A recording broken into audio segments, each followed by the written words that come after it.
Hello everyone, this is Angel Esquivel here. Welcome back to another movie review, and today we're going to be reviewing They Will Kill You, directed by Kirill Sokolov, which I was doing my research. He's a Russian director, which I've done research of him. I'm not really familiar with his movies other than this one, and looks like kind of from the looks of it, he's kind of like newish to the like Hollywood industry. But he's made other films, but I've just never seen him because he's kind of new to me. And starring Zazie Beetz, who we're all familiar with her. She's starred in movies like Deadpool 2, Joker, and the terrible Joker sequel. She's been in other movies, but I'm not really like...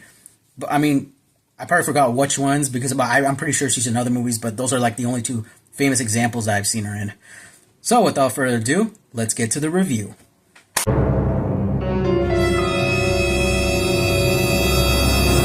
So the movie is about a woman named Asia Reeves, who was played by Zazie Beetz, goes into this hotel at night to start her first shift as a housekeeper maid type, those type of people that clean and the place, to this rich hotel place to start her, her first day, and she sees everyone, and as she, sleeps there for the night, like before she starts her shift, at night she a bunch of cult leaders start breaking into her room, and they're basically going to kidnap her to use her as a sacrifice.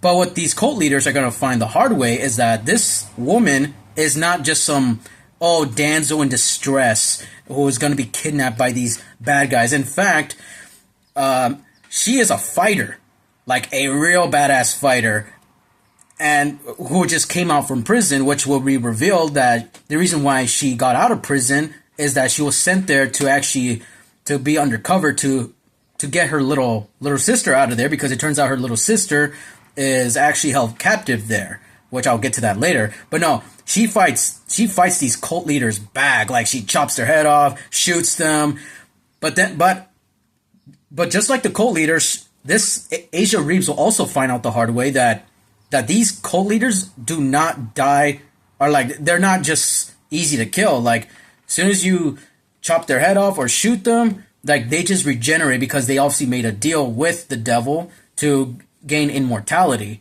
But yet then again, they will die for shortly time and feel pain, but they're gonna come back to life. So obviously, in her part, she's like, holy shit! Like I gotta keep fighting, but I gotta like find a strategy to like keep going. So later on in the story, she finds her sister, and it's revealed that her sister wants to stay there. And not only she wants to stay there, but she's also made a deal with the cult so that she can gain immortality and, sorry for the little particles, to actually like to have a family. Because when they were in the beginning of the movie, it's also shown that they didn't belong. They were just two little sisters, like just trying to like have a family, but they couldn't because they were just on their own, because they had an abusive father. So this was the younger sister, this was her chance to like have a family, but her older sister like was not accepting that. So as they got both of them, the older sister obviously had to make a deal to like, find a way to like to save each other, to get out of this cult. She ends up killing every cult member to like save her younger sister.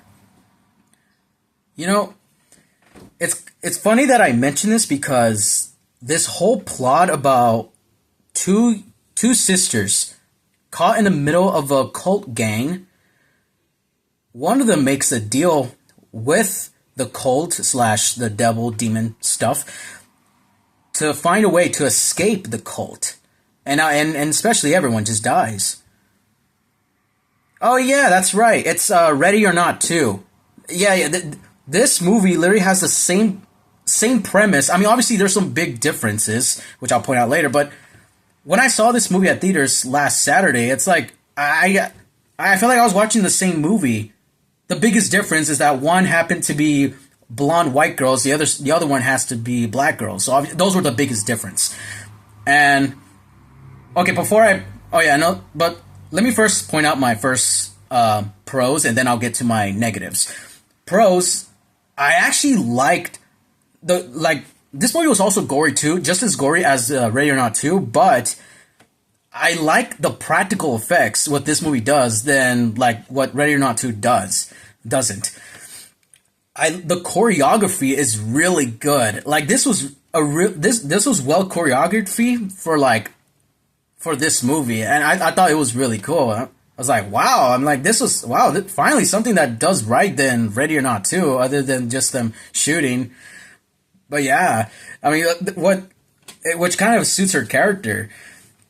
Um, and And also, yeah, the practical effect. I think I probably mentioned the practical effects. I love the practical effects are really good. Like I liked how they actually showed like her like one of the characters' heads off, but yet they're like still crawling. There's like a scene where an eyeball is just like rolling around trying to find our main protagonist. Or even the parts when they're like regenerating their feet. That was like really cool. Like those are some really good effects.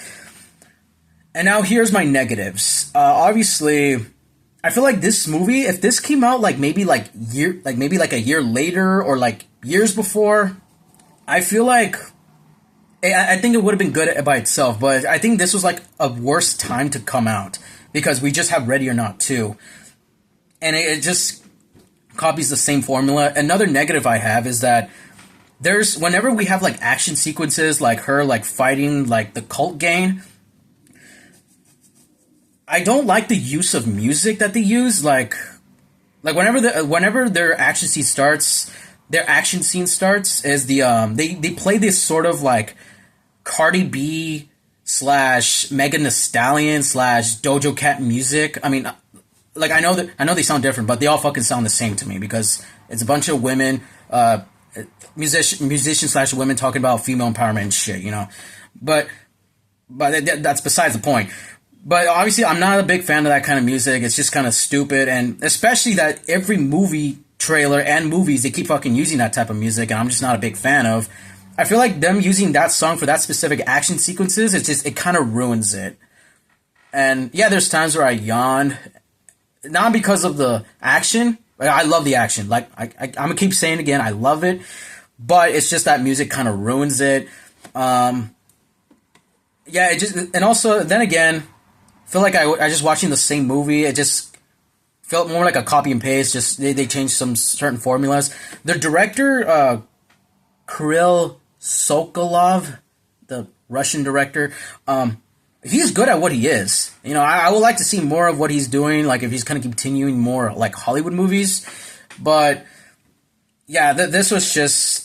It's not bad. I mean, I enjoyed it as it is, but I think Ready or Not 2 was kind of like a little better. So